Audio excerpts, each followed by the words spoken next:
ایک مرتبہ کا واقعہ ہے کہ آپ اپنے رضاعی بھائیوں کے ہمراہ بکریاں چرانے جنگل گئے ہوئے تھے کہ یکا آپ کا رضاعی بھائی دوڑتا ہوا آیا کہ دو سفید پوش آدمی آئے اور ہمارے قریشی بھائی کو زمین پر لٹا کر ان کا شکم مبارک چاک کیا، اب اس کو سی رہے ہیں۔ یہ واقعہ سنتے ہی حلیمہ اور ان کے شوہر کے ہوش اڑ گئے، افتاں و خیزاں دوڑے، دیکھا کہ آپ ایک جگہ کھڑے ہوئے ہیں اور چہرہ انور کا رنگ فق ہے۔ حلیمہ کہتی ہیں کہ میں نے فوراً آپ کو سینہ سے چمٹا لیا اور پھر آپ کے رضاعی باپ نے آپ کو سینہ سے لگایا اور آپ سے دریافت کیا کہ کیا واقعہ تھا۔ آپ نے بیان فرمایا، حلیمہ آپ کو لے کر گھر واپس آ گئی۔ شق صدر کا واقعہ نبی اکرم صلی اللہ علیہ وسلم کو اپنی عمر میں 4 مرتبہ پیش آیا۔ پہلی مرتبہ زمانہ طفولیت میں پیش آیا جب آپ حلیمہ سعدیہ کی پرورش میں تھے اور اس وقت آپ کی عمر مبارک 4 سال کی تھی۔ ایک روز آپ جنگل میں تھے کہ 2 فرشتے جبرائیل اور میکائیل سفید پوش انسانوں کی شکل میں ایک سونے کا طشت برف سے بھرا ہوا لے کر نمودار ہوئے اور آپ کا شکم مبارک چاک کر کے قلب مطہر کو نکالا، پھر قلب کو چاک کیا اور اس میں سے 1 یا 2 ٹکڑے خون کے جمے ہوئے نکالے اور کہا یہ شیطان کا حصہ ہے۔ پھر شکم اور قلب کو اس طشت میں رکھ کر برف سے دھویا، بعد ازاں قلب کو اپنی جگہ پر رکھ کر سینہ پر ٹانکے لگائے اور دونوں شانوں کے درمیان ایک مہر لگا دی۔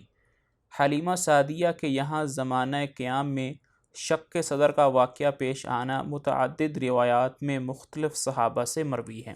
دوسری بار شق صدر کا واقعہ آپ کو 10 سال کی عمر میں پیش آیا۔ یہ حضرت ابو ہریرہ رضی اللہ تعالی عنہ سے صحیح ابن حبان اور دلائل ابی نعیم وغیرہ میں مذکور ہے۔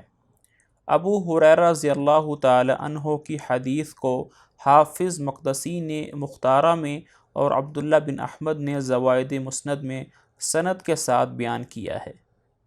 تیسری بار یہ واقعہ بعثت کے وقت پیش آیا، جیسا کہ مسند ابی داؤد طیالسی اور دلائل ابن ابی نعیم میں حضرت عائشہ رضی اللہ تعالی عنہا سے مروی ہے۔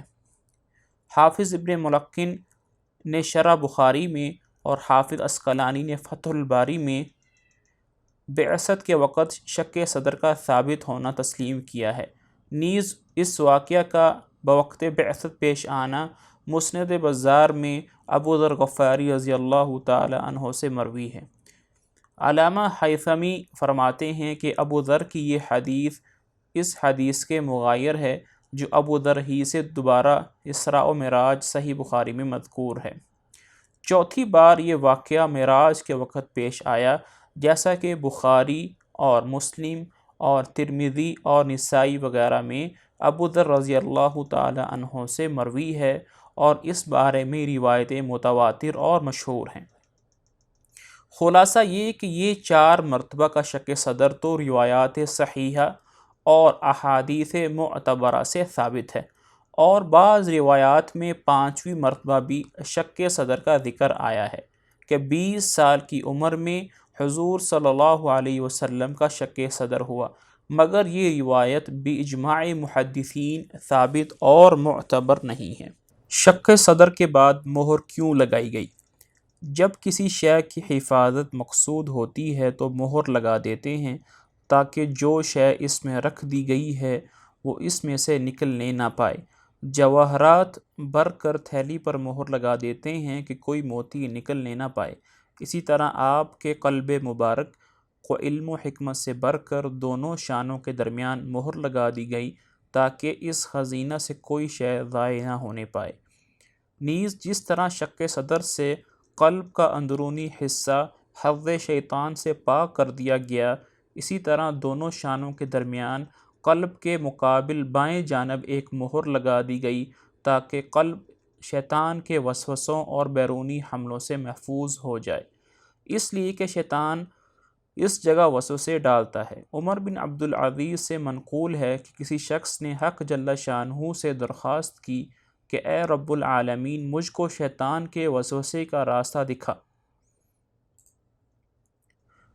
کہ وہ کس راہ سے آ کر آدمی کے دل میں وسوسے ڈالتا ہے، تو من جانب اللہ، دو شانوں کے درمیان جگہ جو قلب کے مقابل بائیں جانب ہے وہ دکھلائی گئی کہ شیطان اس راستہ سے آتا ہے، اور جب بندہ اللہ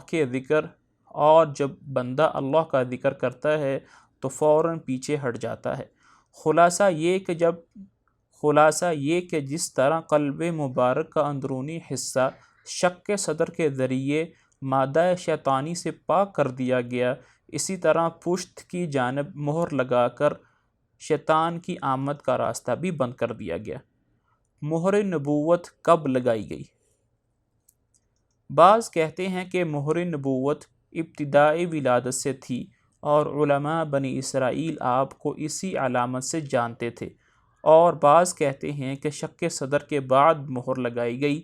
پہلا قول زیادہ صحیح اور راجح ہے، جیسا کہ بعض روایات سے صراحتاً معلوم ہوتا ہے کہ آپ کی پیدائش ہی مہر نبوت کے ساتھ ہوئی، اور عجب نہیں کہ جن روایات میں شق صدر کے بعد مہر نبوت کا لگانا مذکور ہے وہ سابق مہر کی تجدید اور اعادہ ہو، اس طرح سے تمام روایات میں تطبیق اور توفیق ہو جاتی ہے۔